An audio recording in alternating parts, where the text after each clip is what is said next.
안녕하세요. 매주 목요일 한 주간 우리들의 시선을 사로잡은 이야기를 공유하는 오피스 아워의 진행자 이상인입니다. 그리고 함께 공동 진행을 해주시는 오터레터의 발행인 박상현님과 샌프란시스코 대학 부교수 정은진님을 소개합니다. 안녕하세요. 안녕하세요. 안녕하세요. 와. 그래서 저희는 얼굴 보면서 그래도 주로 저희가 뭐 이걸 라이브로 하진 못하지만 저희 유튜브에 항상 올라가는 거는 저 얼굴을 또 보실 수 있으니까 방금 말씀하신 것처럼 약간 현장감이 좀 더 있지 않을까. 네. 네. 저희 그리고 그 버즈 토픽스로 들어가기 전에 간략하게 저희 다가오는 이벤트 홍보가 하나 있는데요. 이거 먼저 하고 들어가시죠. 상현님 간단하게 그쵸. 먼저 말문을 열어주시면 좋을 것 같아요. 네, 사실 제가 그 샌프란시스코 쪽으로 갈 일이 생겼거든요. 그래서 처음에는 이제 그 이재희님하고 실리콘밸리 계신 이재희님이랑 같이 그 방송을 현장에서 같이 만나가지고 해보자라고 얘기를 했다가 저희 상인님이 CH에 계시는 상인님께서 오시겠다고 하는 바람에 이거 일이 커지는데 뭔가 일을 더 키워볼까? 그러다가 네, 그래서 이제 그 유명한 샌프란시스코 실리콘밸리에 계신 VC죠, 그 김범수님까지 합류를 해가지고 공개 방송으로 하기로 했습니다. 그런데 꼭 기억하실 거는 저희가 평소에는 목요일 날 했는데 제 일정 때문에 그날은 그 한국 시간으로 금요일 날 낮에 하기로 했습니다. 그리고 저희 그룹에 가보시면은 그 티켓 같은 거 그리고 장소나 이런 안내가 있으니까 꼭 한번 좀 들러주셔서, 아니면 제 페이스북 포스팅에서 보셨을 수도 있는데 네, 여기저기 제가 많이 뿌려놓겠습니다. 네, 그리고 그 한국에서 들으시는 분들은 그 말씀하신 것처럼 금요일이라 일정이 저희 미국 기준으로는 8월 19일이 행사 일정이거든요. 목요일. 근데 8월 20일 금요일 정오에 들으시면 될 것 같고요. 두 가지로 접하실 수 있어요. 원래대로 클럽하우스로도 나갈 거고요. 그리고 그 저희가 웨비나를 이재희님께서 또 셋업을 해주셨어요. 사실 이 공간을 저희가 마련할 때 이게 이벤트를 하면은 공간 마련하는 게 사실 가장 어렵거든요. 근데 이 공간도 또 저희의 그 마이다스에서 이재희님께서 저희 딱 쓸 수 있는 공간이 있습니다. 바로 해주셔가지고 저희가 또 감사하게 공간을 또 찾을 수 있었습니다. 네, 기대하겠습니다. 그래가지고 많이들 와주세요.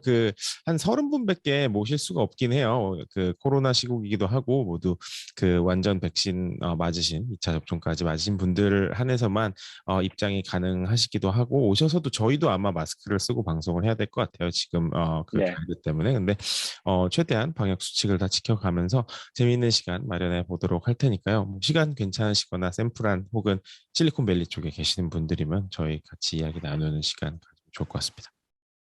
좋습니다.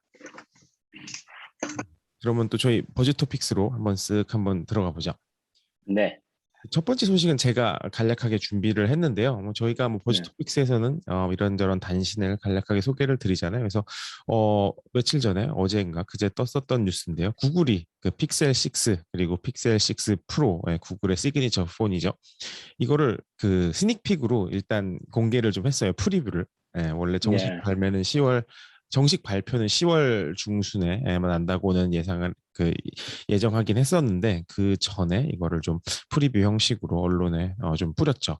뭔가 자신감이 있어서 그런 건지는 모르겠는데, 이런 디자인이라든지 이런 측면에서도 재미있는 부분이 있어가지고 몇 가지 좀 소개를 해드리고 싶은데요. 첫 번째가 이제 그 디자인적인 측면에서 하드웨어 디자인이 좀 특이해요. 그 뒤에 그 카메라 있는 부분이, 센서랑 카메라가 약간 그 만화라고 해야 되나? 그 히어로물 중에 엑스맨 있죠. 엑스맨의 네. 사이클롭스라는 캐릭터가 있는데, 이렇게 네. 고글을 이렇게 긴 걸 하나 쓴 캐릭터, 혹은 이제 디자인이 약간 로봇처럼 띠처럼 맞아요. 까만 띠가 있는. 그 뒷면에 띠가 이렇게 생겼어요. 네. 이게 좀 툭 튀어나온 디자인이 좀 아이폰이나 그 전에 구글 픽셀이랑은 좀 다른 부분이 확연하게 있는 것 같고, 제가 네. 이전에 방송에서 소개드렸던 이제 커스텀 UI, 그 머테리얼 U가 최초로 적용된 인터페이스를 적용된 디바이스가 될 거라는 예정이고요. 그리고 가장 사실 그 업계에서 이목을 끄는 부분은 그 인하우스 프로세서, 칩이 이 이름이 텐서라는 건데 TENSOR이라는 텐서 칩이 장착될 예정이라고 해요. 그래서 애플이라든지 뭐 다른 회사들이 지금 본인들 자체 제작 실리콘을 만들고 뭐 경쟁하고 있잖아요. 그래서 뭐 이미지 야, 퀄리티라든지 그들의 AR이나 머신러닝 등의 성능 향상을 좀 노리고 있다. 뭐 이렇게 평가를 하고 있는데 10월에 정식 발표가 되면은 좀 두고 봐야 될 것 같아요. 뭐 여태까지 그 구글 픽셀폰이 아이폰의 상대가 크게 되지는 않아 왔었잖아요. 뭐 분명히 팬이 네, 그렇죠. 있었지만, 근데 네. 얼마만큼의 발전했을지 저도 기대가 되긴 합니다.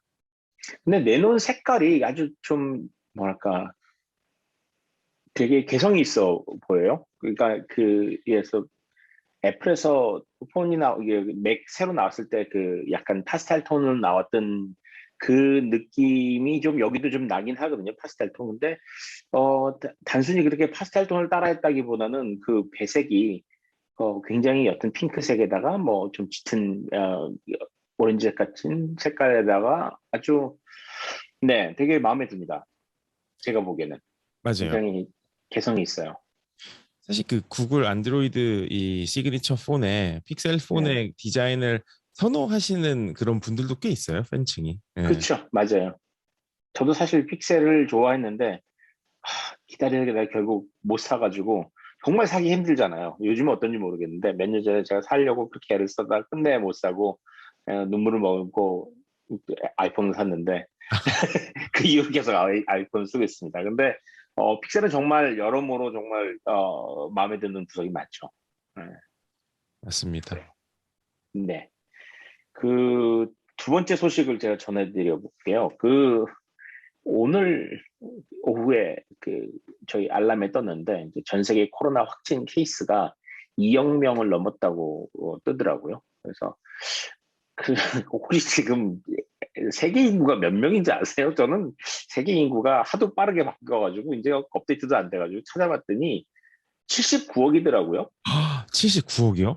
네, 와, 79억인데 마지막으로 들었을 때가 70억이었던 것 같은데 어느새 79억이래요. 그래서 뭐 이게 뭐 인구가 그냥 계속 뭐 몇 년 만에 한 번씩 늘어나 10억씩 늘어나나 그런데 아무튼 79억인데 사실 80억으로 잡고 2억 명이라고 하면은 뭐 40명에 한 명이 걸리는 셈이잖아요.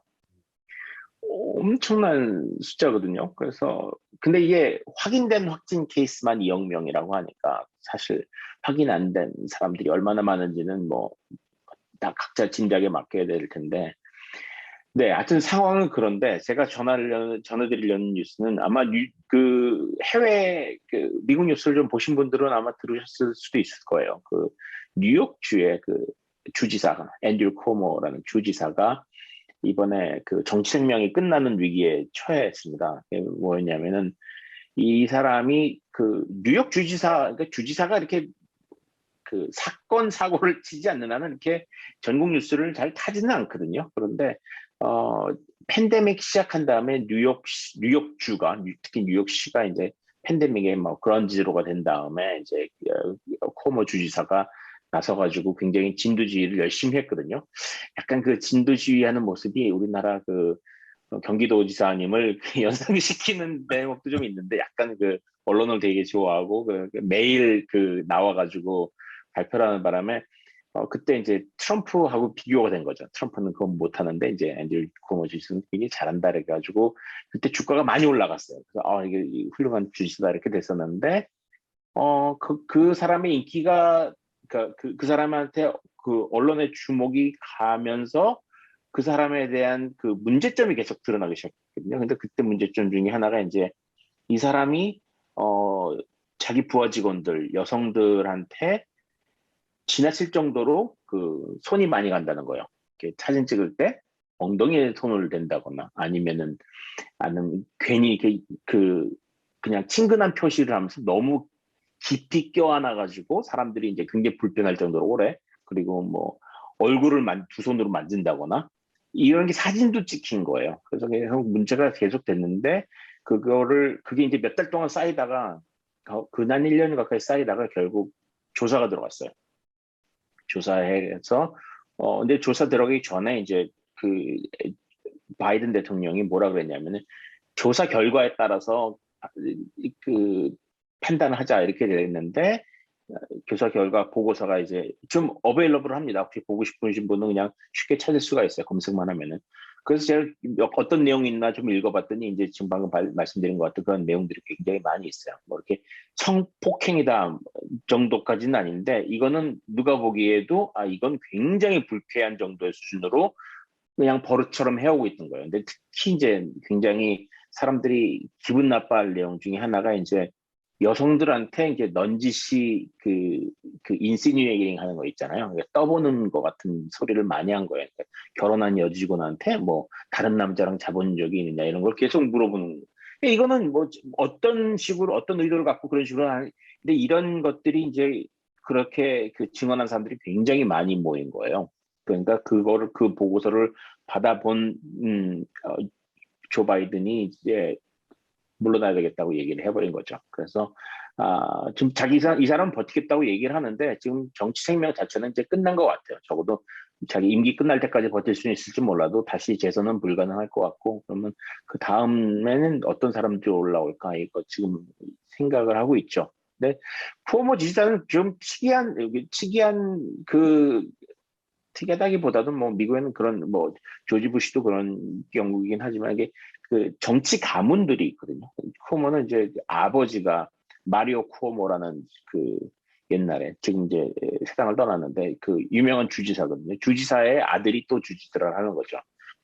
가운데 다른 사람도 있지만은 이제 그런 식으로 이렇게 정치 가문들이 있는데 그 뉴욕에 있는 이탈리아 가문에서 이탈리아 정치 가문으로 굉장히 대표적인 가문이거든요. 그래서 그게 이제 그런 그 역사를 갖고 있는 집안이었는데 이번 문제로 이제 굉장히 심각한 타격을 받게 됐죠. 근데 그 동생이 있는데 크리스 코먼은 또 CNN에서 또 앵커를 하고 있고요. 되게 유명한 집안입니다.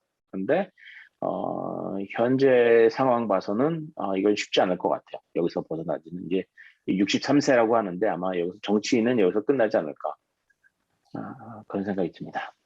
사실 뭐 성추문 이런 게 그냥 뭐 의혹이 한두 개 일어난 게 아니라 이 정도 보고서까지 나온 사람한테 더 이상 정치를 맡기는 것도 말이 안 되는 것 같아요. 물러나야죠. 그렇죠? 네, 네. 네, 맞습니다. 응당한 대가를 치러야 한다고 생각합니다. 네, 그리고 다음 소식으로 간단하게 넘어가 보면은 그 저희 스칼렛 요한슨이라고 헐리우드 예, 배우가 디즈니를 소송을 걸었어요 이번에. 근데 네, 이 참 뭐 재미난 포인트가 여러 가지 있긴 한데 간략하게 이 배경을 설명을 드리면은 그 스칼렛 요한슨 뭐 뿐만 아니라 많은 헐리우드 배우들이 정말 돈을 많이 받잖아요. 영화를 찍으면 네, 수백억 수천억을 받는 게 뭐 그러니까 탑스타들의 경우 충분히 받고도 남는 정도의 어떻게 보면은 그런 시장인데 그 이번에 스칼렛 요한슨이 기본적으로 20 밀리언 플러스 보너스를 받겠다라고 계약을 했었는데 이거를 가지고 너무 돈이 적다라고 해서 소송을 걸었어요. 얼핏 듣기에는 이게 말도 안 되는 소송 아니냐. 이렇게 돈 많이 받는데 무슨 돈을 더 받겠다 그러냐라고 하는데 이면을 들여다보면은 이 기본급 20 밀리언, 200억이 네, 넘죠. 근데 이거보다 원래 이 헐리우드 배우들은 보너스가 훨씬 많아요. 근데 이 보너스라는 게 대부분 극장 수익을 논아갖는 극장 수익이 네, 많아질수록 자기들한테도 떨어지는 게 많은 그런 구조라서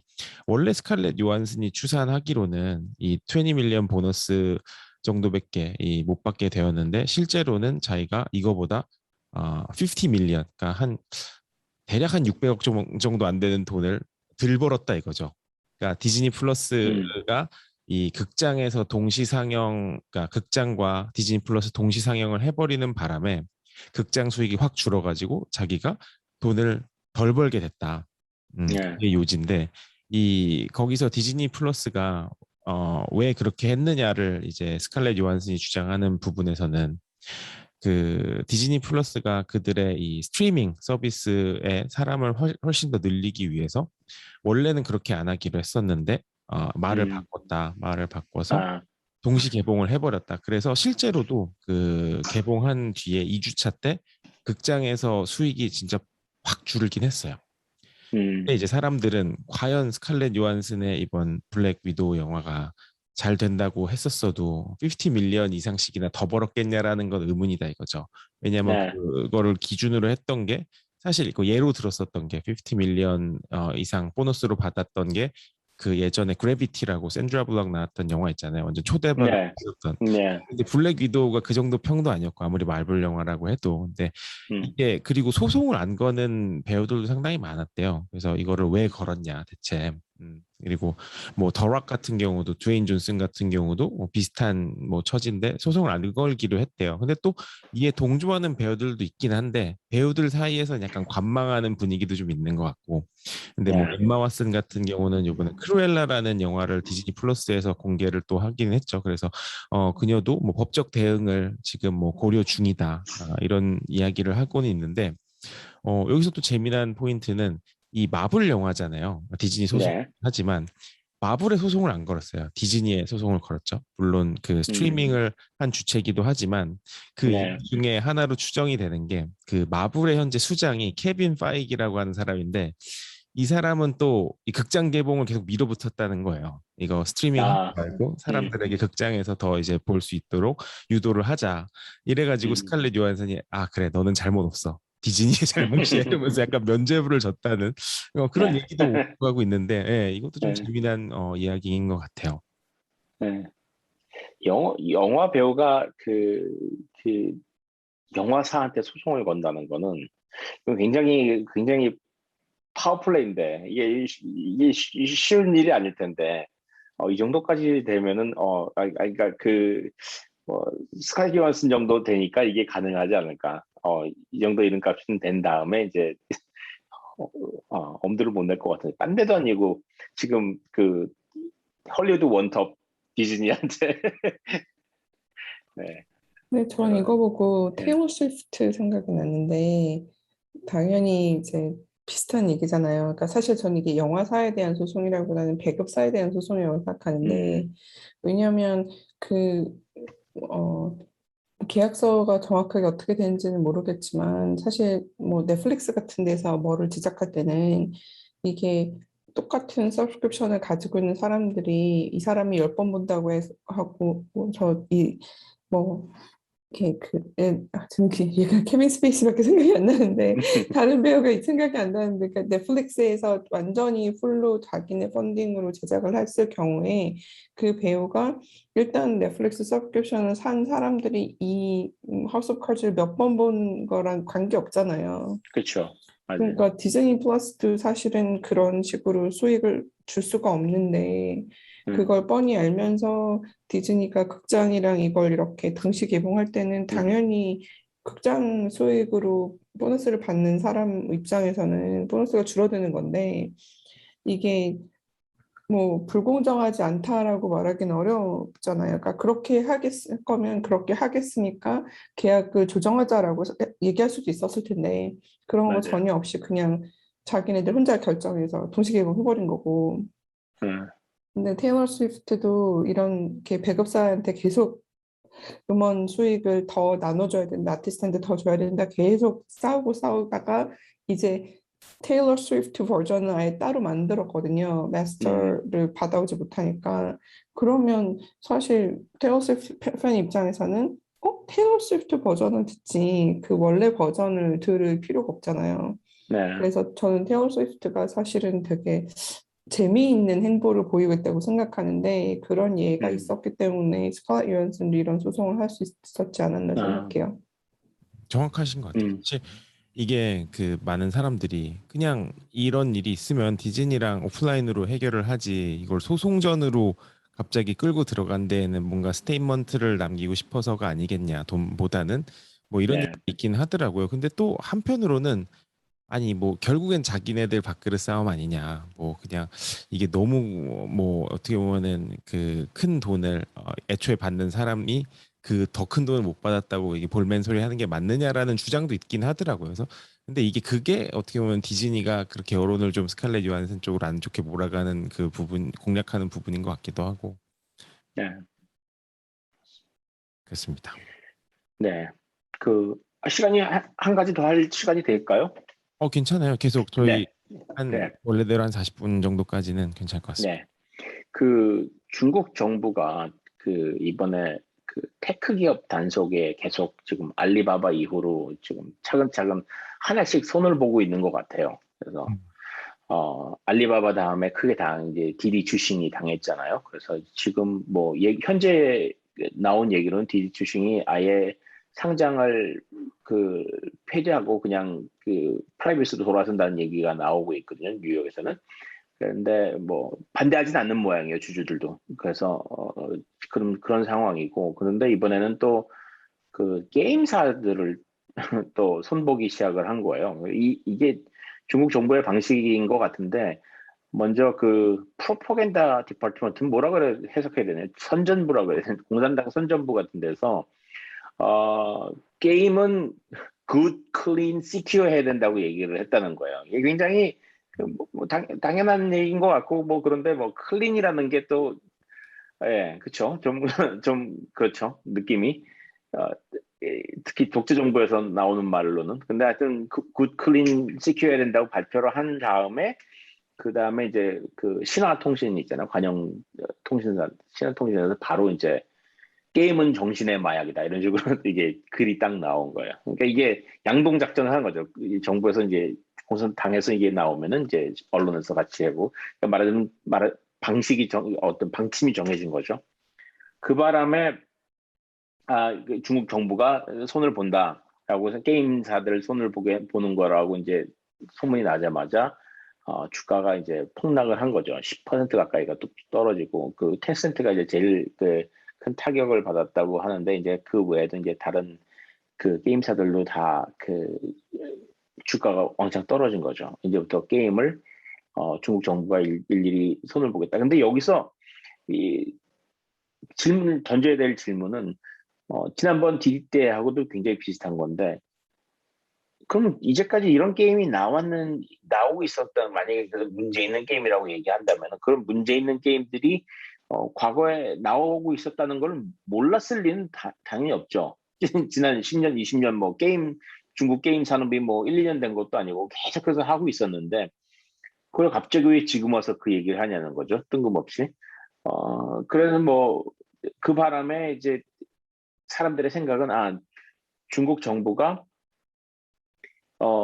빅테크를 제재하는 방식을 가지고서 어떤 원칙을 빅테크가 그 파워가 어느 정도 커지면은 안 된다는 어떤 원칙이 그 반독점 원칙이 있는 게 아니라 그냥 각각의 그 테크 회사들이 갖고 있는 구린 점, 캥기는 점, 너는 그 사용자 정보를 함부로 사용하는 것 같아.라고 해가지고 디지추싱을 치고 넌 게임이 굉장히 그 불손한 것 같은, 뭐 별로 아이들한테 좋지 않은 것 같은데 그래서 게임 회사를 치고 근데 핵심은 빅테크를 규제하겠다는 건데 그 규제하는 방식이 그냥 그 말하자면 캥기는 부분을 쥐어들고서 이제 주식을 떨어뜨린다거나 뭔가 이런 식의 그다지 이렇게 설득력이 없는 방법인데 뭐 그 나라 내에서는 설득력이 있을 수 있겠죠.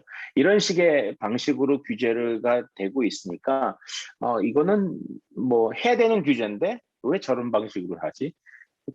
좋은 일을 되게 이상하게 협박하는 것처럼 진행을 하는 거죠.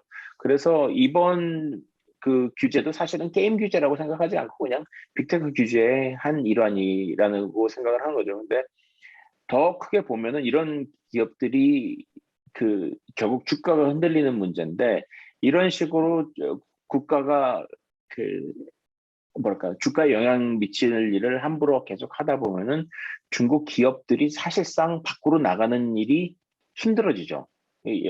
중국 정부가 어떻게 말할지 모르니까 디디 때 이제 한번 크게 딘 주주들은 중국 회사가 미국에 뉴욕에 와가지고 상장을 한다?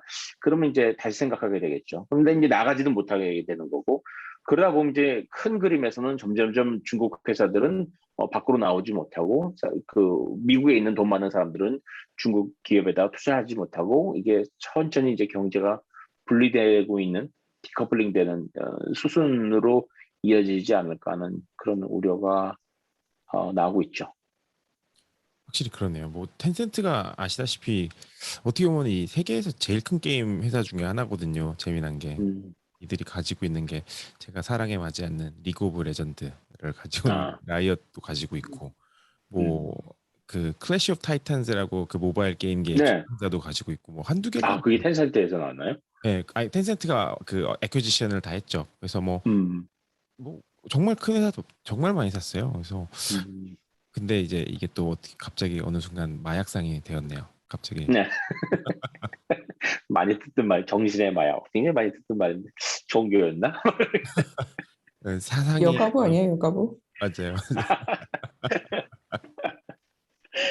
아, 그래요.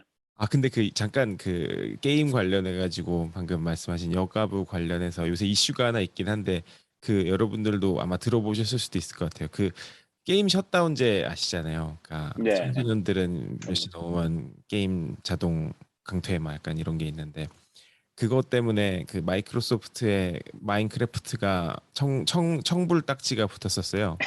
네. 그래가지고 그때 이 게임이 왜 청소년 이용 불가냐부터 엄청 논쟁이 많았는데 그 여가부의 뭐 존폐 이런 걸 떠나서 여가부가 추진했던 뭐 가지고 있는 이제 상장해가지고 운영하고 있는 법안 중에 악법이라고 불리는 게 바로 셧다운제거든요. 그래서 음, 이게 뭐 요새 약간 그 물살을 좀 탄 게 그거 폐지해야 된다 막 이런 식으로 그 여야에서 다 이렇게 이야기를 하고 있는 것 같아서 어떻게 될지는 좀 귀추가 주목돼야 될 것 같은데 그게 좀 재밌었어요. 그 음. 마인크래프트가 청소년 이용 불가 딱지가 붙을 뻔해가지고 로블록스도 청불이에요? 모르겠어요. 음, 마인크래프트가 청불이면 로블록스도 청불해야 될 것 같은데 로블록스는 10대에 제일 인기 있지 않나요? 그러니까요. 그래서 이게 그래서 막 대체 무슨 기준으로 갖다 이걸 갖다 붙인 거냐 막 말이 엄청 음. 많았어요. 이 셧다운제 또 되게 약간 제가 전혀 생각하지 못했던 얘기를 들은 기억이 있는데 게임방에서 셧다운제 때문에 몇 시 이후로는 청소년이 못 들어가는 그런 일이 있었던 것 같아요.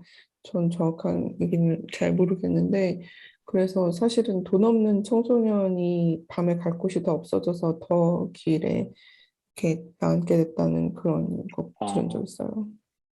진짜 그럴 수. 아, 그러니까 그런 법이나 규제가 시작될 때, 충분히 공청회나 이런 것들이 이루어지지 않으면은 그렇게 파생적으로 이런 문제가 생길 수 있다고 그거를 사실 그 법을 만들거나 아니면 규제 방법을 그 고안해내는 공무원들이 모든 걸 다 생각해낼 수는 없잖아요. 근데 이런 파생적인 문제가 나올 수 있는 건데 이게 이제 자세히 들여다보지 않은 거죠. 근데 저는 뭐 그 문제를 떠나서 여성가족부에 대해서는 저는 뭐 전반적으로 이렇게 뭐 이렇게 뭐 저는 뭐 이렇게 폐지해야 된다 이런 생각 갖고 있는 사람은 아닌데 어 일단 좀 이름은 좀 바꿨으면 좀 좋겠어요.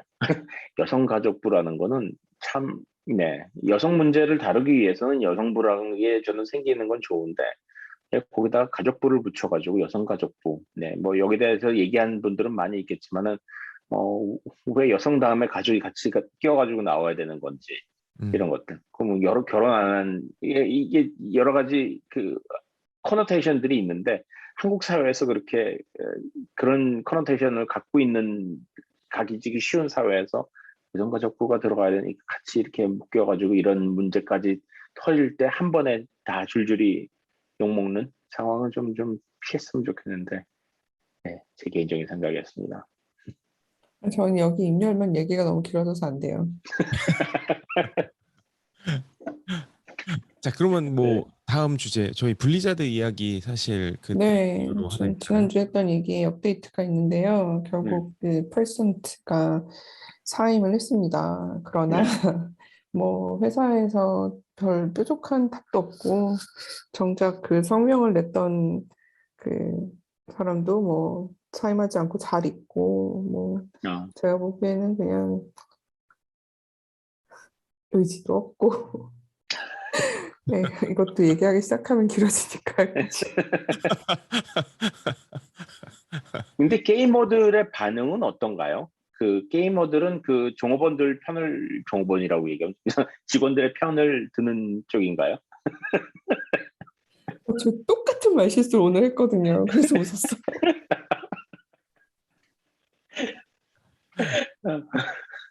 글쎄요, 제가 뭐 저는 개인적으로 블리자드 게임은 별로 요새 안 해가지고 잘은 모르겠지만 게이머들은 아무래도 그 회사 직원들 편이지 않을까요? 그래도 게이머들은 여전히 마이너 음, 감성이 좀 있기도 하고 많이들. 전 아, 그걸 잘 음, 모르겠어요. 왜냐면 저는 약간 그 성현님께서 올려주신 영상의 그 네, 분위기도 그렇고, 어, 그런 거에 관심이 없을지도 모르겠다는 생각이 사실은 더 들어요. 그럴 수 음, 있겠죠. 맞아요. 좀, 확실히 주가는 그 사인 발표 이후에 거의 약간 6% 이상 바로 팍 올랐다가 약간 음, 한 2% 정도 오른 걸로 마감된 것 같긴 한데 주가에는 음, 영향이 있었던 것 같긴 해요. 음. 제일 중요한 건 제가 보기에는 위협은 그 회사 입장에서 위협은 뭐 직원들이겠죠. 제가 보기엔 직원들이 뭐 워크아웃을 한다거나 이런 단체 행동을 보이고 그렇게 되면은 어 저는 당장 운영에 그 문제가 생길 테니까 그래서 뭐 많은 기업들이 가장 이제 최근에 들어서 가장 눈치를 봐야 되는 게 이런 그 직원들 내 단체 행동이고 그 다음이 이제 뭐 사용자들이고 이런 식으로 얘기를 하는 걸 들었어요. 그래서 현재로서 지금 특히 이제 그 직원들 구하기 굉장히 힘든 지금 그 구직자 입장에서 훨씬 유리한 시장이 돼가고 있으면서 더더욱 눈치를 봐야 된다고 얘기를 하더라고요. 그래서 이번에 뭐 그 코로나 바이러스가 다시 그 확진자가 상승하면서 이제 기업들이 그 복귀를 좀 다시 또 미루고 아니면 그냥 복귀할까 이런 얘기를 하는 과정에서 거의 몇몇 기업에서는 직원들하고 기업 사이에 거의 전쟁이 벌어지고 있다고 이렇게 기사가 나오더라고요. 애플 설문지 이게 재밌던데요. 뭐라고 물어보더라고요. 뭐라고? 애플 직원들끼리 설문지를 돌렸는데 네, 그 결국 그 설문지를 한 문장으로 요약하자면 그 애플 회사에서 발표한 정책은 자기가 예측했던 거랑도 다르고 자기가 원했던 거랑도 다르다라고 딱 이렇게 거의 그게 대다수의 의견인 음, 걸로 나왔다고 하더라고요. 근데 사실 음, 어 오히려 저는 그런 문제는 대다수에게 영향을 미치기 때문에 좀 직원들의 목소리가 정책에 영향을 미칠 수 있을 거라고 생각하는데 솔직히 이런 성추행이나 성차별 이런 문제는 특히 게임 산업이나 뭐 IT 업계들의 경우는 일단 비율이 특히 이제 제일 구직하기 그러니까 사람을 구하기 어렵다고 생각하는 부분은 엔지니어 부분이잖아요. 음, 그런 데서 이런 추문이나 이런 걸로 인해서 직장을 그만둘 정도의 그런 커미먼트를 가지고 있는 직원이 몇 프로나 될 거냐라고 네, 하면 사실 네, 구글은 그때 확실하게 샐러리 차이가 있었고 워크아웃이 있었고 그 다음에 아예 버짓을 만들었거든요. 이만큼의 차액을 우리가 이렇게 보정해주겠다 그러면서 버짓을 그만큼 했기 때문에 그걸 잘 넘어갔었던 건데 그런 정말 딱 눈에 보이는 현실적인 대안이 나오지 않았을 경우에 구글 직원 중에 몇 명이나 그만뒀을까? 라고 음, 생각해 보면 그런 문제에 중요하다고 생각하는 사람들일수록 이제 워라밸이라고 하는 그런 것들을 신경 쓸 텐데 네, 그런 것들을 고려했을 때 갈 수 있는 선택지가 또 그렇게 많지도 않거든요. 아, 저는 이제 다시 한번 말씀드리지만 저는 좀 이렇게 시니컬한 사람이라서 네, 물론 이제 블리자드가 이런 이번 사태로 욕먹는 거는 사실 전 좋은 일이라고 생각하지만 그렇다고 해서 지금 직원들이 500명이 워크아웃에 참여했다고 하는데 이 워크아웃의 모멘텀이 얼마나 지속될 것이며 그게 실제로 이 회사 정책에 얼마만큼 영향을 미칠지는 앞으로 한 달 정도는 더 봐야 될 것 같아요. 왜냐면 이 음, 모멘텀이 계속 더 심한 충격을 줄 수 있으면 그럼 그다음 액션으로 나오겠지만 이러다가 이제 좀 스르르르 줄어버릴 수도 있거든요. 음, 그래서 그건 좀 이제는 알 수 없는 일인 것 같아요. 충분히 그럴 수 있을 것 아, 같네요. 근데 음. 약간 테크랑 그 게임 업계가 비슷한 성향도 있지만 약간 다른 부분도 있는 것 같은 게, 그러니까 예를 들어서 뭐 애플, 구글, 뭐 마이크로소프트 이쪽 이 비슷한 계열에서 일하는 사람들은 만약에 이런 이슈가 터지면은 그 만약에 회사의 방침이나 이런 게 마음에 안 들었을 때 옮기고자 하는 사람들의 비율이 상대적으로 게임보다 높을 수 있을 것 같다는 생각은 들어요. 그래서 저는 더 블리자드가 그냥 유야무야 넘어갈 수도 있을 것 같은 생각이 드는 거예요. 확실히 그런 게 있을 것 음, 같아요. 그러니까 과연 블리자드 정도의 랭킹과 사이즈와 그런 뭐 여러 가지 재정적인 부분을 이제 같이 누릴 수 있는 비슷한 수준을 누릴 수 있는 회사가 거의 그러니까 선택지가 사실 음, 적거든요. 그게 문제라서 이들에게는 또 그래서 독과점이 나쁜 거예요. 그렇죠. 저도 그 얘기하려고 했어요. 아, 독과점이 종업원들은 계속 종업원이라는 말을 직원들한테 뭐 종업이 제가 나빠서가 아니라 그게 적절하지 않은 표현이 미국 입에 살아가지고 양해를 좀 부탁드립니다. 네, 한국어가 가끔씩 좀 비창하지 않을 때가 가끔 나와요. 예. 네, 네. 직원들한테도 굉장히 불리하다는 결론이 나오네요. 저 백중백발이라고 했는데 아무도 네. 틀린 거 모른 적 있어요. 네? 백중백발이 왜 틀린 말이에요? 백발백중이죠. 아, 맞다. 아, 이렇게 얘기할 때는 아니 그런 거 당연히 아니에요? 틀린 말인 저, 거잖아. 지금 뭐가 틀린 거지? 자꾸 속으로 지금. 아니, 그러니까 100개 맞췄으니까 100개 쌌나 보다 할 수 있죠. 반대로 생각해서.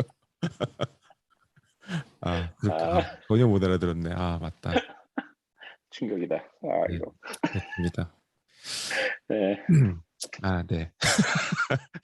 아, 안 그래도 약간 이런 그런 네. 비슷한 계열로 저희가 저는 그 한국말이 좀 재미난 게 한국에 계신 분들의 한국말과 저희처럼 외국 나와 있는 사람들 한국말 그리고 여기서 태어나신 이제 교포분들 한국말이 되게 다 다르잖아요.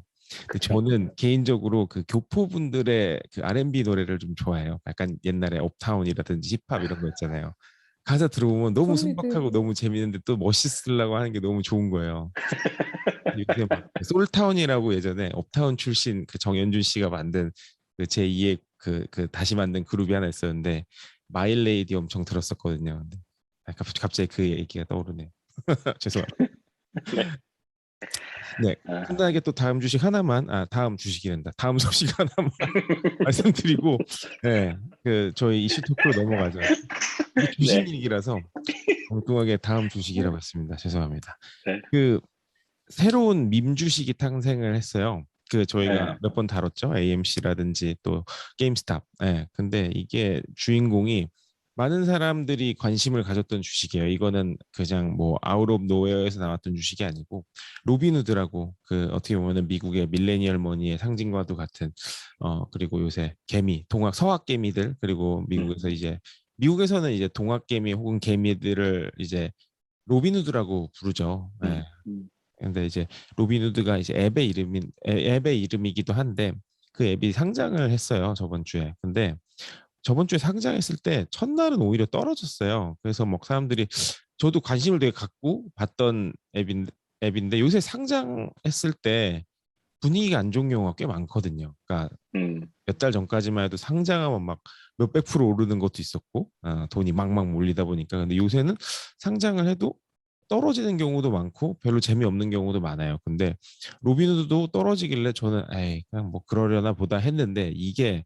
이번 주에 밈 주식으로 재탄생을 했어요. 그래가지고 어제도 뭐 한 30%인가 올랐고 오늘 한때 80%가 오른 거예요. 근데 지금 한 60%, 50% 서서해서 마감이 됐는데 이 현상을 가지고 이게 뭐 로빈후드가 뭐 잘 될 거라서 오르는 거다. 뭐 분기 뭐 이런 거 분석 때문에 오르는 거다. 기관이 매수해서 오르는 거다. 이런 분석이 있었는데 짐 크레이머라고 방송 진행자가 이거 100%밈 스탁 된 거고 여기다가 쇼칠 생각하지 말라고 그러면은 너네 다 날려 먹을 거다. 이렇게 경고를 하기도 했는데 제가 볼 때도 분위기가 이거 밈 주식 된 것 같아요. 그래서 이게 어, 주가가 앞으로 어떻게 될지 좀 귀추를 좀 주목해 봐야 될 것 같습니다. 밈 주식을 만들어낸 그 앱이 밈 주식이 되는 아주 네. 와드 같은. 네, 이게 무슨 네 다시 한번 한 바퀴 삥 돌아가지고 스스로 민주주의를 탄생하고 짐 크레이머는 참 이 사람은 잘 살아남는 것 같아요. 아, 맞아요. 헛소리도 많이 하고 옛날 혹시 기억하시는 분들 있겠지만 2007년 그때 그 미국에서 거의 뭐랄까 거의 대공황 수준으로 경제가 날아가고 있을 때 그때 전혀 문제 없다고 큰 소리를 친 게 거의 한 2년 정도 이 사람만 나오면 그때 그 큰 소리 치는 장면이 계속해서 등장해서 저 사람은 저거 분석가로는 이제 끝난 것 같다 그랬는데 잘 살아나가지고 계속 방송을 하고 있더라고요. 역시. 예. 맞아요. 뭔가 이 사람 보면은 워낙 맞는 말도 많이 하고 틀린 말도 많이 하다 보니까 그냥 재밌어서 네. 본다는 느낌도 있고 확실히. 딱 그건 것 같아요. 그러니까 사람 재밌게 말하는 게 중요하지 그 사람이 꼭 맞아야 된다는 거는 예를 들어 뭐 제가 즐겨 듣는 팟캐스트에서 즐겨 듣는 스캇 갤러웨이 그 NYU 교수 같은 경우도 맞을 땐 굉장히 귀신같이 맞추고서 뭐 예를 들어 이런 식이죠. 아마존이 홀푸즈를 사야 된다. 음. 진짜로 홀푸즈를 사는 거 이런 거는 정말 귀신같이 맞추는 또 테슬라 주가는 떨어지니까 이제 다 팔아야 된다. 내놓고 틀려가지고 굉장히 욕도 많이 먹고 그랬거든요. 그래서 맞고 틀리고는 계속 나올 수 있는데 그 예측을 얼마나 재미있고 설득력 있게 하느냐의 문제인 것 같아요.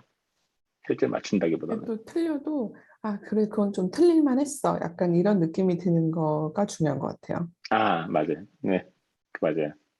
이게 뭐 황당하게 틀린 게 아니라, 맞아요. 사실 뭐 테슬라는 제가 생각해도 그런 전망이 나올 법도 했는데 사실 테슬라가 사실 민주식의 그 원조격이라고 저는 생각을 합니다. 그쵸. 그 작년 한 해 비트코인보다도 훨씬 많이 올랐는데요. 뭐. 네. 네. 근데 이게 테슬라는 많은 분들이 그러세요. 알 수 없는 주식이라고 어떻게 될지 네. 앞으로도. 네. 아마 10년쯤 지난 다음에 이 상황이 이게 주식시장이 어떤 식으로 그 성격이 변하고 있었구나라는 걸 이제 볼 수는 있을 것 같아요. 나중에 시간이 지난다면 지금 현재로서는 이건 도대체 어떻게 해석해야 될지 모르는 상황들이 계속 등장하고 있는 중 아닐까 싶습니다. 근데 저는 약간 이 테슬라 관련해서 하나만 말씀드리면 이런 느낌이에요. 차를 이제 뭐 테슬라 직접 프로덕을 접해 보면은 그럴만하다 약간 이런 느낌이 들다가도 그 매출 이런 거 숫자로 보면은 이거밖에 못 벌었는데 이 가치 밸류에이션이 나온다고 약간 이 두 가지가 공존하는 것 같아요. 네. 저는 사실 테슬라랑 일론 머스크가 그 브랜드에 대한 로열티라고 해야 되나? 그러니까 이렇게 브랜드화하는 회사도 그렇고 제품도 그렇고 사람도 그렇고 그런 거에 약간 효시적이라는 느낌을 받을 때가 있어요.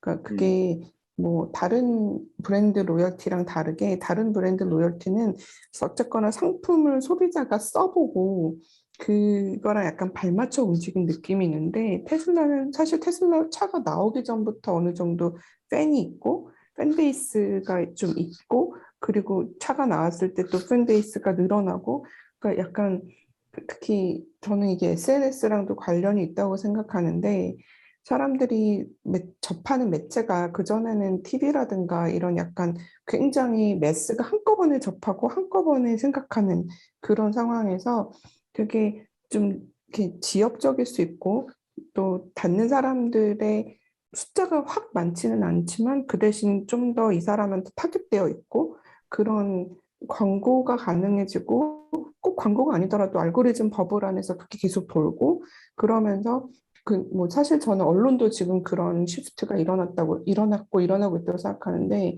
이제 뭐 무슨 신문이면 무조건 믿어도 돼 이런 거 없잖아요. 그렇죠. 그러니까 그게 다 약간 무슨 기자가 내는 그런 거에 좀 더 포커스되고, 그러니까 이런 브랜드화되는 사람이 브랜드화되고 그 사람의 회사가 브랜드화되고, 그러니까 그런 거가 좀 시작점이라는 생각이 들어서 그래서 이게 밈이라는 그런 현상이랑도 되게 같이 물려 있는 것 같아요. 맞아요. 맞습니다. 동의합니다. 맞습니다. 또 저희 한 주간 또 많은 이야기들을 또 준비를 해봤는데요. 저희 그 이제 이슈 토크로 잠깐 넘어가기 전에 몇 가지 이제 이야기를 잠깐 드리고 넘어가도록 하면요.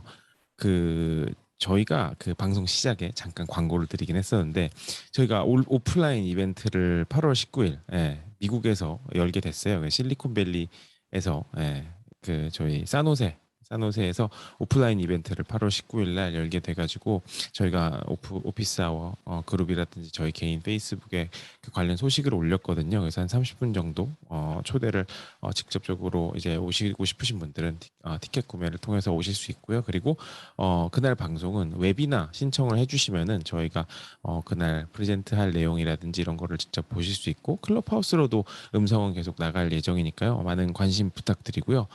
다음으로 저희가 그 항상 어, 뭐라 그러지 매주 질문 받으면은 답변 드린다고 했었잖아요. 그래서 이번 주에도 질문이 하나 왔어요. 그래가지고 저희 이슈 토크 상현님 들어가기 전에 그 이재인님께서 답변 간단하게 해주시고 이슈 토크로 넘어가는 거 어떨까요?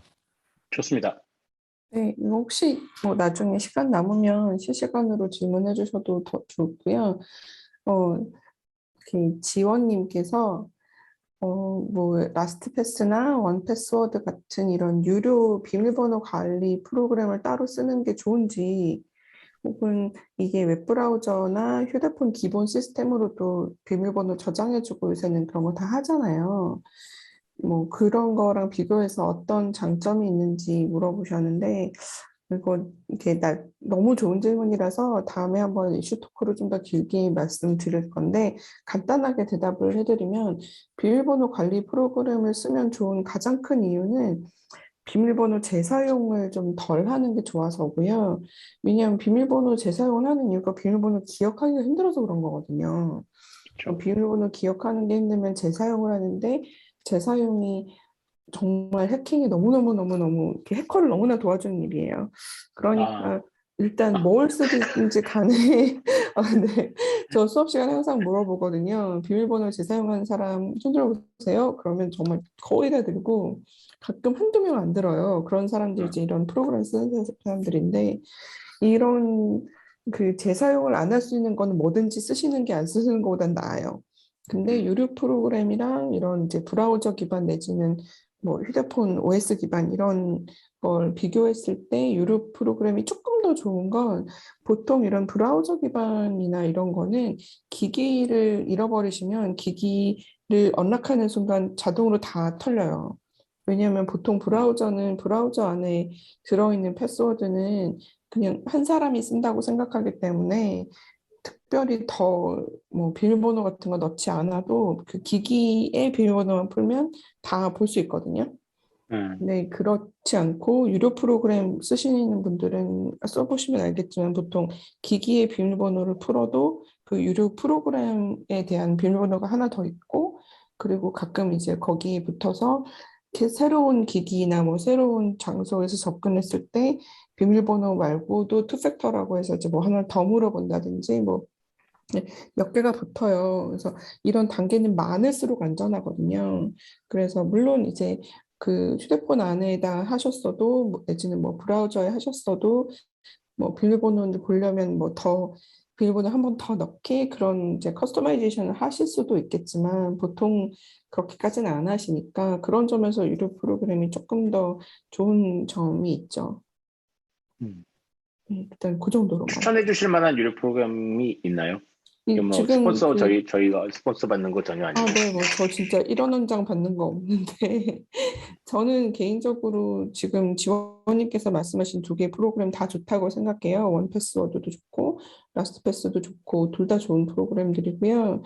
제가 사실 정말 추천하고 싶은 건, 만약에 이런 프로그램들을 쓰신다면, 이 프로그램들 안에 투팩터를 해주는 그런 서비스들이 되게 많아요. 예를 들면 제가 아마존이다. 그러면 아마존에 패스워드만 넣는 게 아니라 이 비밀번호 뭐 원패스워드 같은 프로그램에서 오는 6자리 난수 랜덤 넘버도 넣게 이렇게 바꿔주거든요.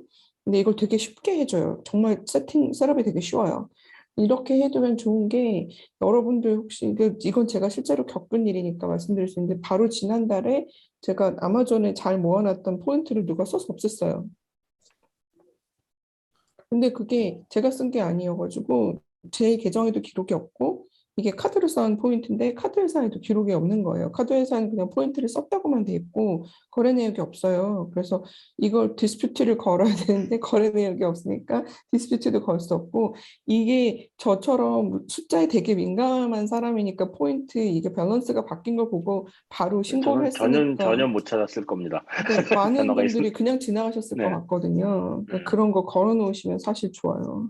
저도 이제 걸어야죠. 소 읽고 의안과 묻히러 가야죠. 아, 세상에 그런 일이. 네, 여러분들 다 포인트 한 번씩 나는 확인해 얼마나 보세요. 많이 털렸을까라는 생각을 갑자기 하게 됩니다. 근데 본인이 모를 정도로 털리는 건 사실은 되게 소소한 거잖아요. 네. 그러니까 그렇게까지 그렇게 걱정 안 하셔도 될 텐데 음, 이제 사실 제일 제가 마음 아프게 생각하는 것들은 은퇴자금 털리는 것들이에요. 음.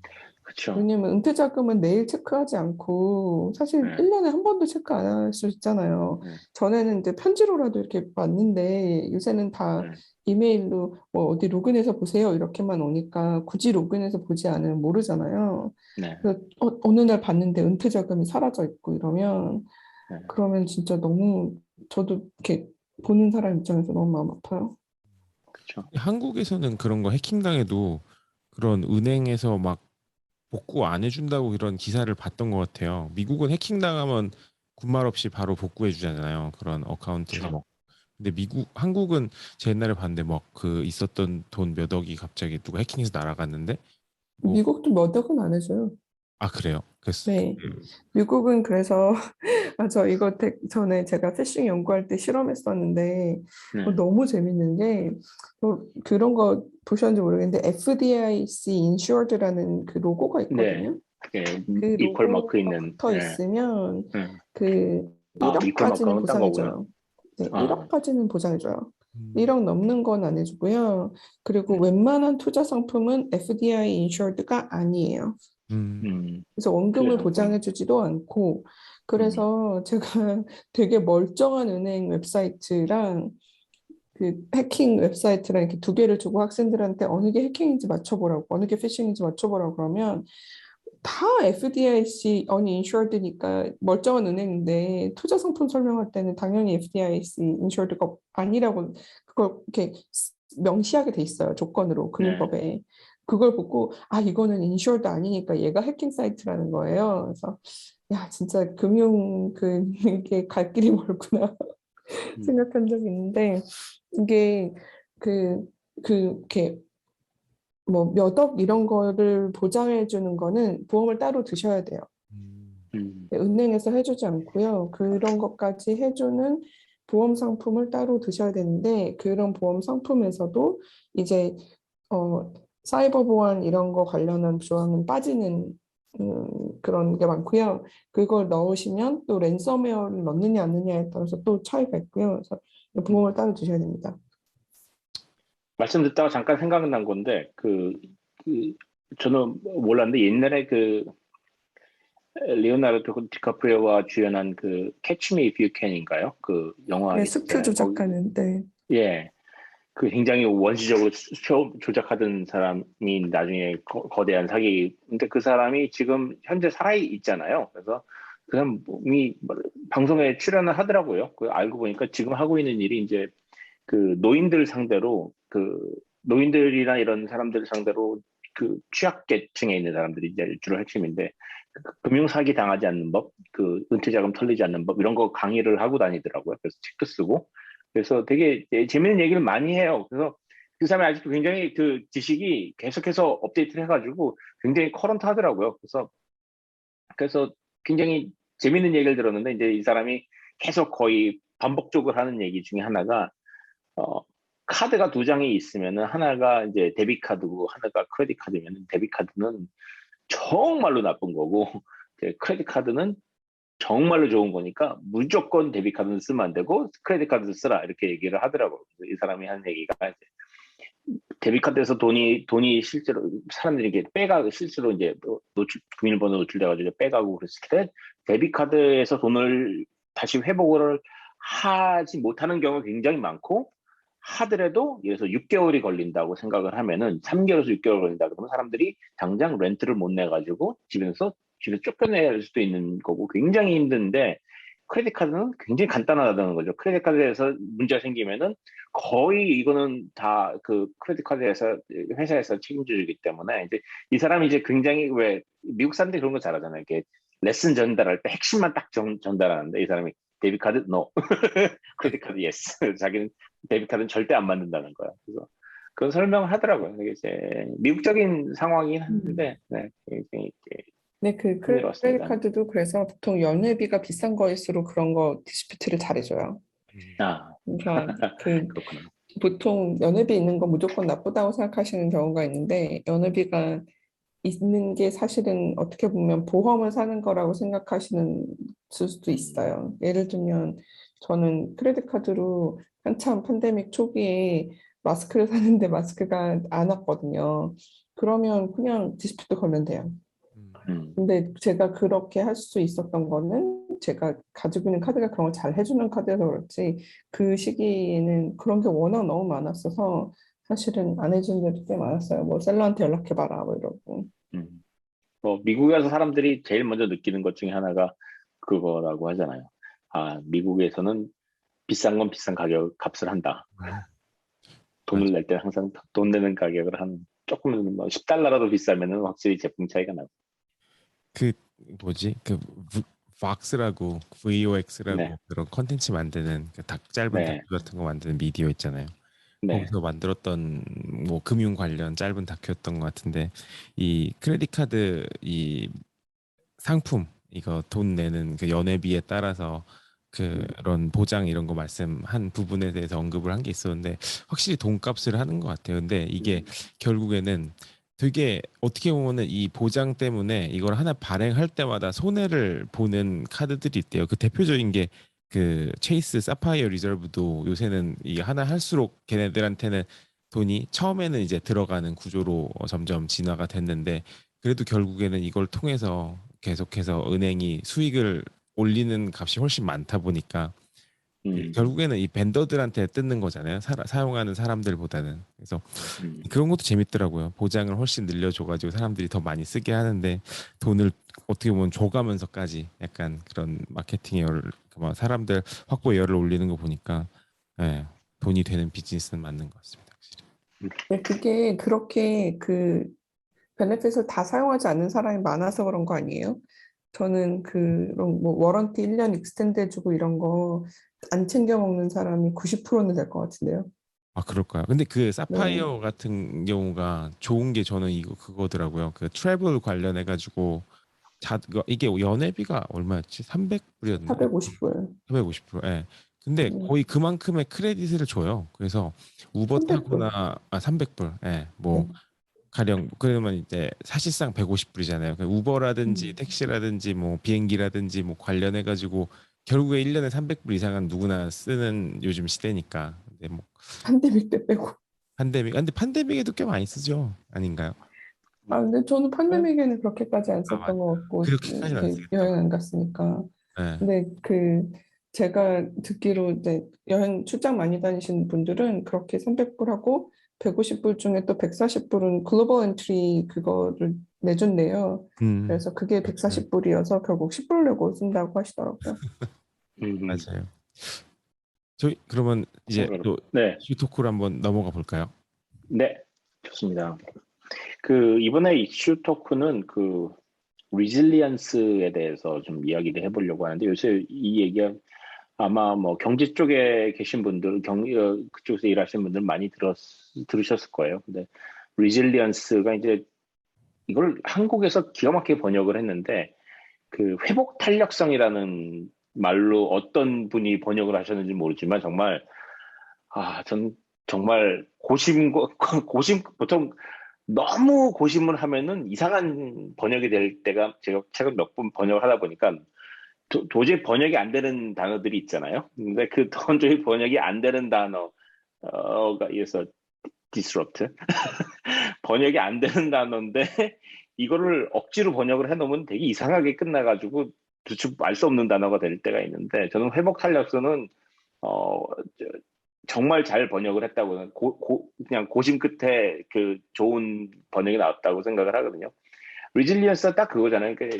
잘 튀어오르고 반동 잘하고 하는 식으로, 그러니까 그 말하자면 탄력성인데, 이게 그냥 탄력성이라고 하면 안 되는데, 여기서 이제 회복 탄력성이라서 이제 다시 원래 원상 복귀할 수 있는 정도의 힘인데, 지금 그 곳곳에서 이야기를 하는 게 그 리질리언스하고 다른 하나는 이제 린 프로덕션이라는 거 있잖아요. 그 예전에 그 80년대에 토요타에서 그 JIT에서 저스트 인 타임이라는 그 생산 방식이 1970년대, 80년대 이제 토요타 자동차에서 그걸 쓴다고 해야 하는 바람에 미국에 있는 자동차 회사들이 그걸 배우기 시작했어요. 그런데 그 핵심이 뭐였냐면은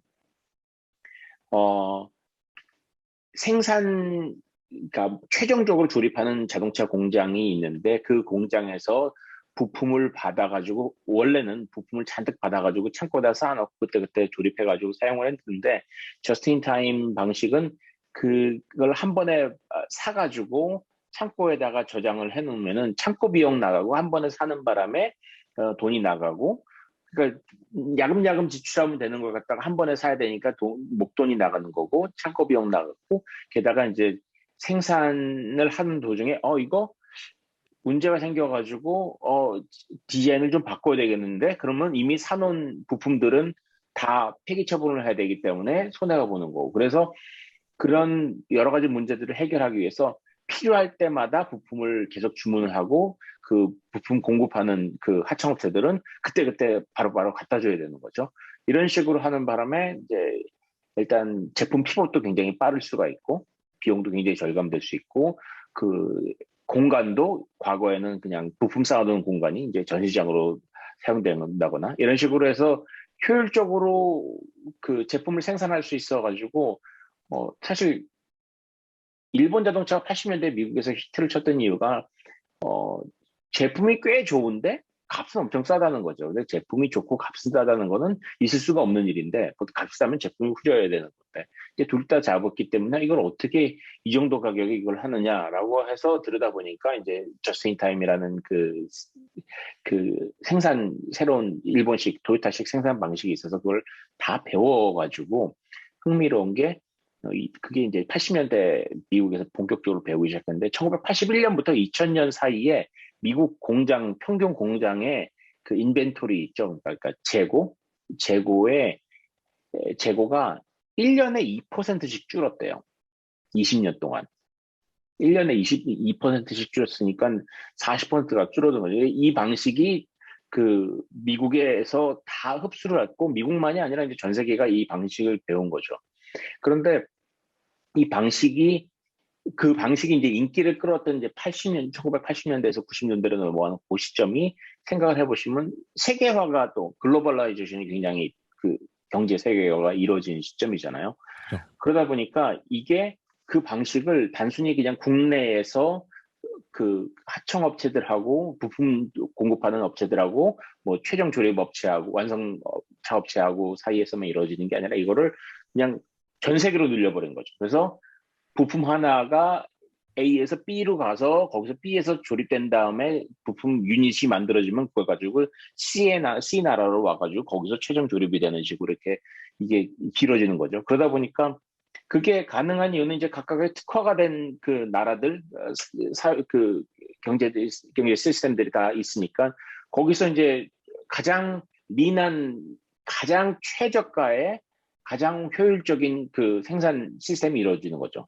어떻게 만들어야 어느 나라에다가 어떤 부품을 만들어서 어디서 얼만큼을 조립한 다음에 우리가 수입해야지 가장 적은 가격이 나오냐. 이런 거를 따지다 보니까 굉장히 효율적인 생산 시스템이 이루어졌는데 이제 여기서 문제는 뭐냐면은 그 중에 어느 하나가 만약에 그 연속 체인 중에 어느 하나만 딱 문제가 생겨도 전체가 다 스톱이 된다는 거죠. 이게 이번에 그 팬데믹 시작할 때쯤에 그 수에즈 운하에서 그 에버그린사의 어떤 에버기븐이죠. 에버기븐호가 이제 그 수에즈 운하를 딱 막는 바람에 이제 모든 그 유럽하고 이제 아시아 사이를 왔다 갔다 하는 그 물류가 다 막혀버렸는데 그 사태가 이제 대표적인 케이스가 된 건데 그 뒤에도 똑같은 문제가 생긴 게 이제 팬데믹 때문에 그 프로덕션 뭐랄까 부품 공급하는 나라들 중에 곳곳에서 공장 몇 개가 이제 팬데믹 그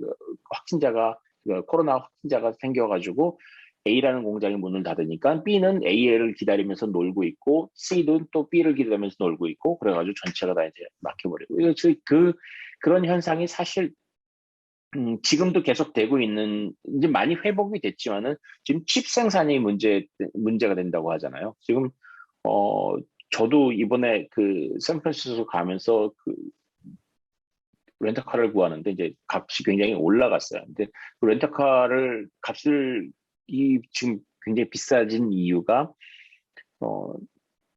칩 생산이 자동차용 칩 생산이 안 되는 바람에 지금 중고차 값이 올라갔거든요. 그러니까 그 렌터카 회사들이 그 갖고 있는 플릿을 또 팔아버렸어요. 돈이 되니까. 그래가지고 그 차 자체가 이제 플릿 숫자가 줄어드는데 여행객은 또 확 늘어났죠. 저 같은 사람들이 지금 여행을 해야 되겠다. 캘리포니아 가겠다. 이런 식으로 되면은 이제 그래서 지금 렌터카 주차장에 회사 주차장에 차가 없다는 거죠. 근데 이런 현상이 나타나는 이유에 여러 가지가 있는데 일단 팬데믹 시작할 때쯤에서 기업들이 아무 생각 없이 그냥 그 주문을 확 줄여버렸다는 게 하나가 있었고요. 또 하나는 인텔이 굉장히 큰 역할을 했다고 하더라고요. 몰랐는데 인텔이 팬데믹 직전에 여유자금이 생긴 걸 가지고서 생산 라인에 투자를 했을 수가 있었대요. 생산 라인에 투자해가지고 증설을 하느냐, 아니면은 자사 주식을 사들여가지고 자기 주가를 높이느냐. 이 갈등에서 그냥 자사 주식을 매입하는데 그 여유자금을 다 써버렸던 거예요. 그래서 이제 비판을 받는 게 뭐였냐면은 기업이 앞으로 성장할 수 있는 그 장기적인 그 플랜보다 당장 주주의 이익을 더 중요시하는 굉장히 주주자본주의로 돌아가기 때문에 오히려 주주자본주의가 기업의 장기적인 성장을 막는 이런 예로 이렇게 얘기를 하더라고요. 그래서 이런 요소도 있는데 궁극적으로는 생산 자체가 굉장히 글로벌화되는 바람에 여기저기서 이제 삐끗삐끗하는 사건이 생길 때마다 이제 생산 자체가 중단이 되니까 리질리언스가 없다는 거죠. 회복 탄력성이 떨어지기 때문에 너무나 린하게 그것도 글로벌라이즈 되는 린한 프로덕션을 추구하는 것보다는 리질리언스를 강화하는 쪽으로 그래서 부품을 좀 더 많이 사고 이런 식으로 아니면 그 부품 공장을 바로 가까이 두거나 하는 방식으로 바꾸자는 얘기가 나오고 있다는 거예요. 근데 그게 그냥 나오고 있는 정도가 아니라 그 많은 사람들이 이제는 그 글로벌라이제이션은 이제 끝났다고 얘기를 하더라고요. 경제 그 학자들이나 사람들이 얘기를 하는 걸 찾아보면은 그래서 디글로벌라이제이션이라는 얘기가 나오고 있고 그런데 흥미로운 얘기가 하나 있었어요. 그 팬데믹 때 칩 생산이 부족해가지고 그 자동차 생산이 이제 안 되고 있던 시점에 한 회사만 그 문제 없이 생산을 6개월 이상 하고 있었는데 그게 다름 아닌 토요타랍니다. 저스틴 타임을 만들어내는 회사가 그 칩 생산은 칩을 6개월치를 이미 확보를 하고 있었다는 거예요. 그래서 이건 어떻게 된 건가 했는데 이제 알고 보니까 97년에 프리우스 자동차 만들 때쯤 그 언저리에서 토요타가 이거 우리는 굉장히 중요한 그 자동차 칩은 굉장히 중요한 거니까 이거는 인하우스로 만들자 그래서 그때부터 인하우스 설계를 시작을 했다는 게 하나가 있었고 또 하나는 2011년에 그 대형 재난이 두 개가 있었죠. 쓰나미가 일본을 때렸고 또 그 태국에선가 또 홍수가 나가지고 또 부품 생산이 안 되어가지고 혼다가 생산을 못한 적이 있었잖아요. 이런 일들을 겪으면서 일본 자동차 회사들이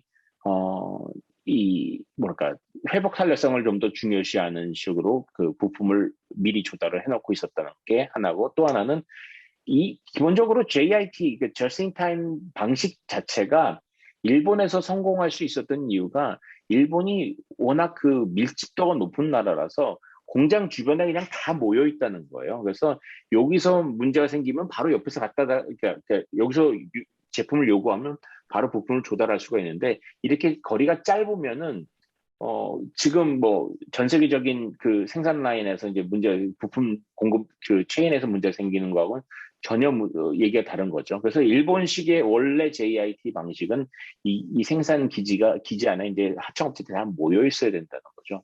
그래서 앞으로는 미국 기업들도 이런 방식을 좀 뭐랄까 적절히 섞어가지고 아마 중국에서나 이런 전 세계에서 그 부분을 조달하는 것보다 그 캐나다하고 멕시코 쪽에서 바로 국경 너머에서 국경 옆에 있는 나라에서 공급하는 쪽으로 그러니까 해상 운송 그 거리를 줄이는 식으로 나갈 거라고 전망을 하더라고요. 그런데 이 얘기는 궁극적으로 전 세계적인 그런 과거와 같은 8, 90년대와 같은 그 어마어마한 글로벌라이제이션의 그 흐름이 굉장히 둔화가 된다는 예상이죠. 그래서 아마 과거 같은 그런 그 희망찬 지구는 평평하다 이런 식의 그 희망론은 이제 거의 줄어드는 것 같고 당연히 이제 리질리언스를 강화하는 쪽으로 나가기 때문에 거기에 맞춰가지고 기업들이 변신해야 된다 이런 얘기가 나오고 있습니다.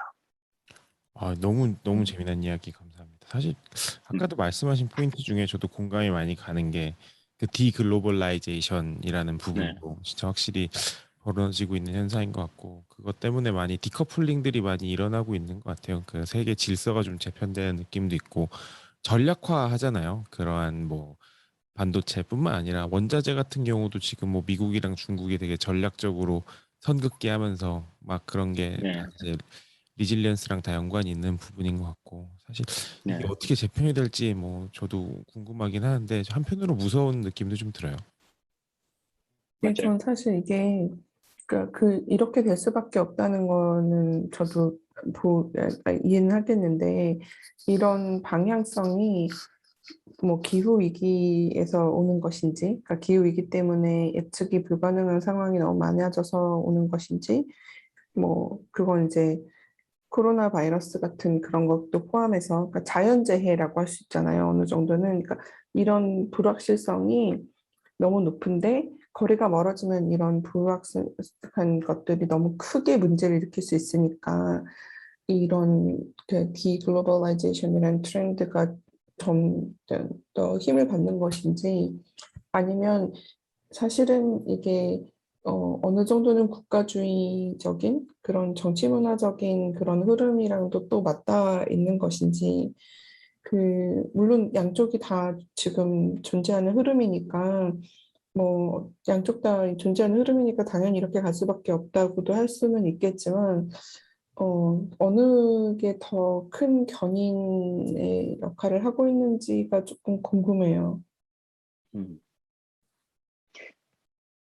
저 순전히 제 개인적인 생각인데 어, 중국이 성장을 하는 과정에서 사실 중국이 그 여러 가지 국력을 봤을 때 여기서 국력이라고 해서 현재 뭐 갖고 있는 어떤 그 경제적인 파워나 군사적인 파워만이 아니라 갖고 있는 인적 자원을 봤을 때 만약에 중국이 충분히 자기네 인적 자원이랑 자연 자원을 그 미국 수준으로 사용할 수 있다.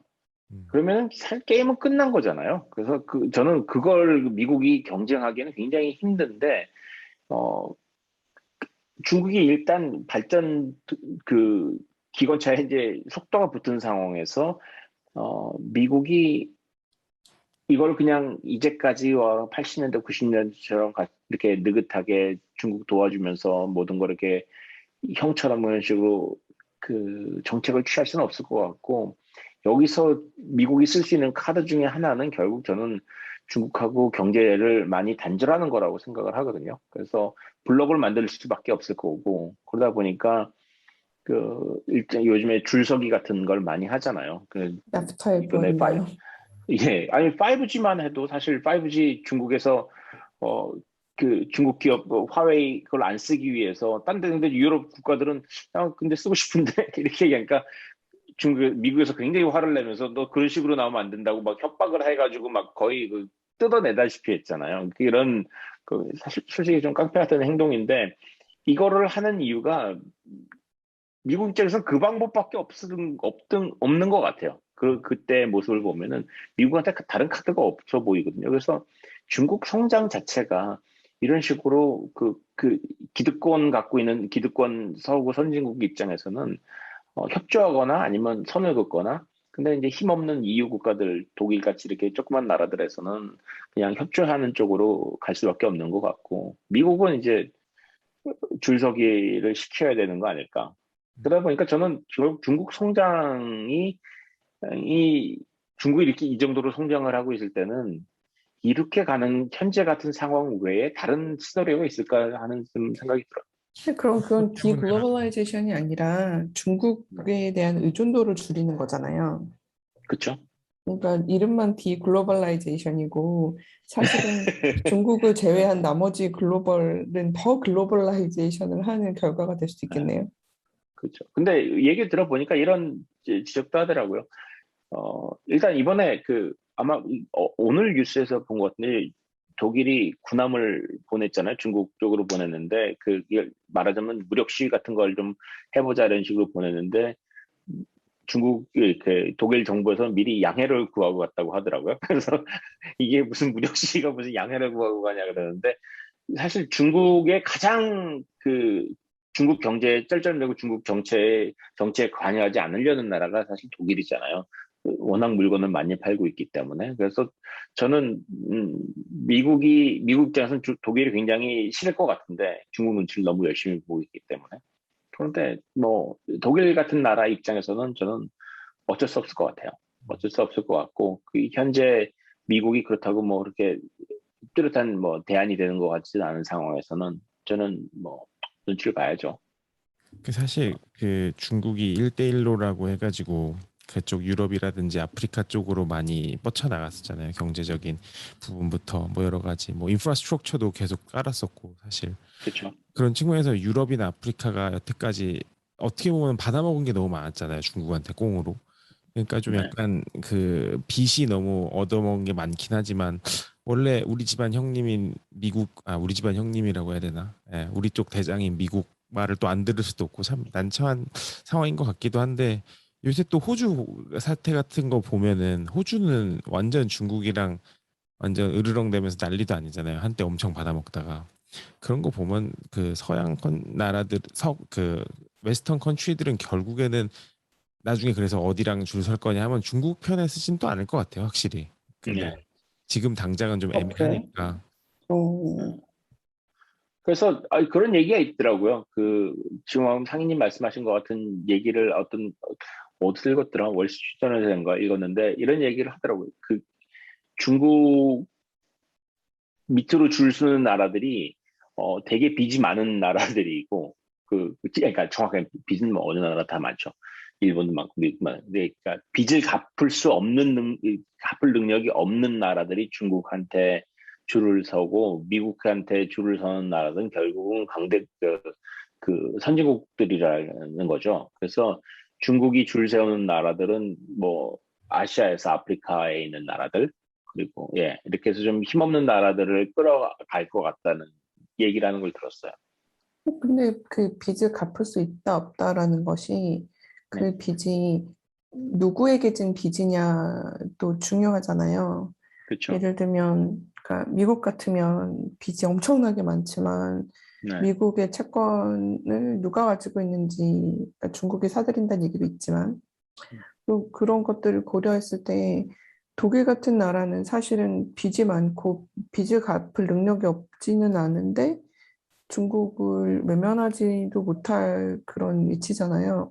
저는 네, 그게 빚이라는 걸로 설명하기보다는 경제 의존도라는 게 더 의미가 있을 것 같고, 네, 그리고 사실은 아프리카나 이런 데에 중국의 영향력은 좋은 영향력이라고 보기 어려운 게 너무 많아서 그렇죠. 사실은 그걸 줄 세운다라는 그런 줄 세우는 건 어떻게 보면 좀 제가 줄 설 자리를 고르는 느낌도 있는 거지만 이건 오히려 뭐 거기는 선택이에요, 거의 제가. 종속시킨다는 느낌이라 네, 네, 사실 총칼을 안 들었다 뿐이지 경제적인 식민지화 되지 않을까라는 우려도 있는 것 같아요. 네, 사실 그런 것 때문에 미국이 중국의 그러한 경제적인 부분을 어떻게 보면은 경제 전쟁, 혹은 금융 전쟁으로 이끌어 가서 좀 그 중국이 가지고 있는 실체를 좀 경제적인 실체를 좀 까발리면서 공격을 하고 싶어 하는 부분도 있는 것 같아요. 근데 어떻게 보면은 그런 게 탄로 났을 때 중국은 사실 그 중국이 얼마만큼의 빚을 지고 있고 중국 그 국가와 관련된 혹은 중국에서 지금 뭐 엄청 잘 되고 있는 다양한 기업들이 사실 재정 상태가 어떤지 빚은 어떤지 어떻게 돌아가고 있는지 아무도 모르잖아요. 그러니까 그거 제대로 공개를 안 하니까. 그러니까 중국이 점점 그러니까 뭐 당연히 해외에서 상장하는 게 싫을 수도 있겠지만 그런 부분이 전 세계적으로 어떻게 보면 공개되고 결국에 미국이라든지 서구권에 빌미를 주는 게 싫어가지고 그 지금 테크 기업들을 야 빨리 여기 줄 안 서 약간 이러면서 좀 길들이려고 더 하는 게 있는 것 같아요. 뭐 데이터뿐만 아니라 실질적으로 그 안에 있는 알맹이가 진짜로 공개됐을 때 공격을 당할 빌미를 너무 줄 게 많아서 좀 전 그런 사실 중국이 되게 미스터리인데 보통 그렇게 약간 독재 성향의 나라들이 경제 성장을 빨리 한 다음에 그 다음에 그 민주화가 다음 네. 민주화가 일어나면서 뭐 경제 성장이 둔화되는 그런 것도 있지만 그 다음의 행보가 사실 지금 중국의 경제 성장은 어떻게 보면 이제 우리나라가 경제 성장을 한 거랑 되게 비슷한 궤적이라고 할 수 있잖아요. 제조업부터 네. 시작해서 이제는 IT까지 왔잖아요. 근데 그 다음 동력이 뭐냐라고 했을 때 그 다음 동력을 어, 그런 독재적인 그런 상황에서 쉽게 만들어낼 수 있나? 라는 저는 그게 되게 약간 궁금한 것 같아요. 그러니까 사실은 실리콘밸리가 어느 정도 그래도 이렇게 하늘아래 새로운 아이디어가 없는 세상인 것 같은데도 어떻게든 계속 뭐가 나오고 나오고 나오고 할 수 있는 거는 좀 규제나 이런 것들을 생각하지 않고 일단 저지르는 사람들을 용인해주는 문화가 있기 때문이라는 생각도 음, 그게 좋다는 건 아니지만 조금은 있는 것 같거든요. 네. 근데 그런 거에 완전히 반대되는 문화인 거잖아요. 심지어 잘 나가는 회사도 지금 마약상을 만들어 버리는 판인데 네. 그런 말 실수하면 상황에서 바로 감금 몇 달 딱 때리고 네, 그러니까 그 다음 비상교육 감금. 혁신이 뭐가 될 것이냐라는 게 저는 음. 되게 근데 뭐가 되려고 한편으로는 그러지? 그런 생각이 근데 들어요. 그 말씀하신 건 맞는데 저는 한편으로는 근데 중국에서는 거꾸로 그 실리콘밸리에서 하지 못하는 것들을 하는 경우가 그건 있잖아요. 그렇죠. 그래서 슈퍼앱 만드는 것 같은 경우에는 사실 실리콘밸리에서는 슈퍼앱 보고서 아니 뭐 카톡 같은 앱에서 뭐 물건도 사고 뭐 영화도 보고 뭐 그런 거 다 할 수 있어? 이게 말이 돼라고 하는데 이제 거기에 대해서 우리가 왜 이걸 생각을 못했지라는 식으로 이제 생각을 하기 시작하는 거죠. 그래서 중국에서는 그 실리콘밸리에서 미처 생각하지 못했던 거를 굉장히 빨리 진행을 한다는 저는 그건 아닌 것 예 같아요. 저는 그래요. 실리콘밸리도 그거를 생각한 사람이 없어서 안 한 게 아니라 예 실리콘밸리나 이건 실리콘밸리뿐 아니라 미국 전체의 문화라고 생각하는데 그렇게 하나의 앱에 모든 걸 몰아주는 걸 불안해해요. 그렇죠. 그러니까 저는 예. 그건 거죠. 그 불안해한다는 거를 중국 사람들은 그 중국에 있는 사용자들이나 이런 건 생각을 하지 않는 거죠. 저는 이게 말하자면은 좀 약간 좀 트위스트된 상황이긴 하지만은 그게 아까 그 이재인이 말씀하신 것처럼 이거 그 뭔가 규제라는 게 이제 그런 식의 생각 속에서 완전히 떨쳐나가가지고 그냥 맘대로 해보면 어떻게 나올까? 그런 식의 자유가 어떤 건 보인다는 거죠. 그래서 저는 중국은 저는 새로운 거 계속 만들어낼 것 같다는 생각이 들어요. 당장 뭐 기초 연구 뭐 미국에서 일어나는 많은 정말 뭐 바이오 쪽에서도 그렇고 어딨나 다 그 기초 연구들을 보면은 벌써 중국 학자들이 어마어마하게 많이 들어와 있고 아마 가장 많지 않을까 싶을 정도로 그래서 저는 뭔가 나올 것 같아요. 뭔가 나올 것 같은데 문제는 그걸 아까 그 말씀드린 것처럼 규제하는 방식이 법이나 제도에 의한 규제가 아니라 그냥 정권에 의한 규제이기 때문에 예. 이런 상황에서는 굉장히 사람들이 항상 이제 제한이 돼 있는 거겠죠. 그러니까 그 정권이 잘못된 선택을 했을 때 네, 뭐 그냥 그대로 확 거꾸로지는 그런 일도 가능하지 않나? 약간 그런 걱정, 제가 그쵸. 걱정해줄 필요는 일도 모태똥 없지만, 때 네, 그런, 저새는 나쁜 새다. 네, 좀 근데 그런 느낌이 있어요. 중국 같은 네. 경우랑 이 미국이랑 좀 차이가 있는 게 저는 이런 메타포를 항상 머릿속에 가지고 있는 게 그러니까 미국 같은 경우는 이제 서구 웨스턴 컨트리는 개인의 자유, 개인의 막 이런 걸 되게 중시하잖아요. 근데 중국 같은 경우는 삼국지라든지 뭐 이런 거 보면 대의 막 그 하나의 중국 네. 이런 걸 정말 외치잖아요. 그래서 국민들도 막 어떻게 보면 그런 걸 읽으면서 세뇌도 많이 받기도 하고. 근데 영화 삼국지가 중에 그런 내용이었어요. 하나의 중국 그럼요. 삼국지 때. 삼국지를 하나로 통일하자잖아요. 결국에 그 네.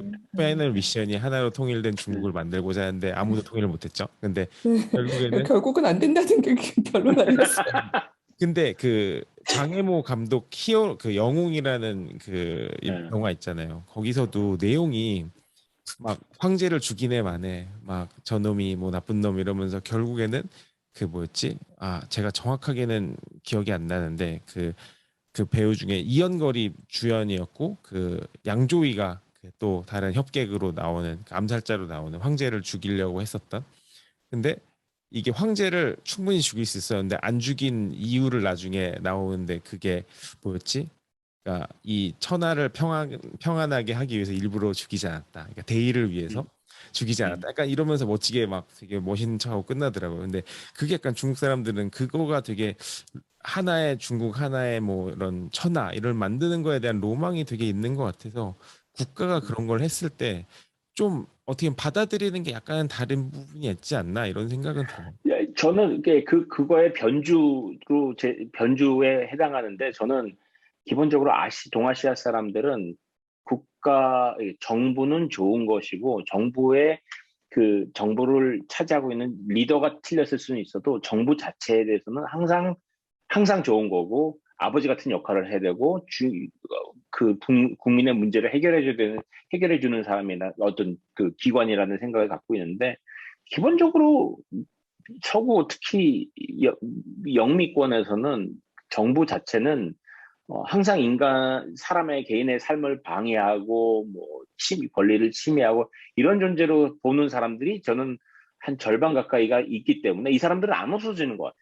이게 뭐 미국의 탄생 자체가 그랬기 때문에 그래서 이게 궁극적인 차이를 만들지 않을까 하는 생각이 들곤 합니다. 저는 동아시아 정부에 바라는 게 많다는 거는 동의해요. 네, 정부가 국민을 돌봐줘야 된다라는 그런 네, 인식이 있다는 거는 동의하는데 정부가 좋다고 생각하는지는 잘 모르겠고 제가 네, 생각하는 적어도 한중일의 공통점은 그 나라 문화든 뭐든지 중화라고 하잖아요. 중국이 다른 데보다 좀 더 우월했을 때 좋아하고 한국 네, 사람들도 K 뭐에 지금 열광하는 게 좀 잘 나가는 것 같으니까 좋아하는 거지, 네, 솔직히. 네, 맞아요. 일본 사람들도 일본 사람들의 문화를 특히 이제 서양 사람들이 되게 동경하고 멋있게 생각하고 이런 거 좋아하잖아요. 네, 그래서 저는 이 동아시아권의 공통점은 사실은 자기네들이 우월할 때 기뻐한다라고 생각하는데, 음, 근데 전 미국도 그런 게 분명히 있거든요. 팍스 그렇죠. 아메리카나에 대한 그런 네, 의식도 있고, 근데 상대적으로 유럽 사람들이 그런 게 별로 없어요.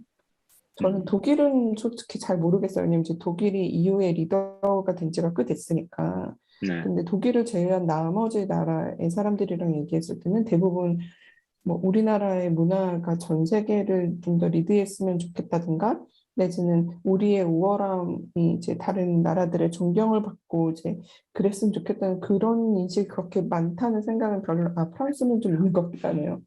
좀 이건 별로 없었던 것 같은데 그래서 저는 오히려 제가 중국 친구들이랑 얘기했을 때 느꼈던 거는 그런 정책이나 뭐 이런 걸뭐 어떤 걸 써서든 간에 그래서 결국 우리나라에서 나온 서비스가 훌륭해.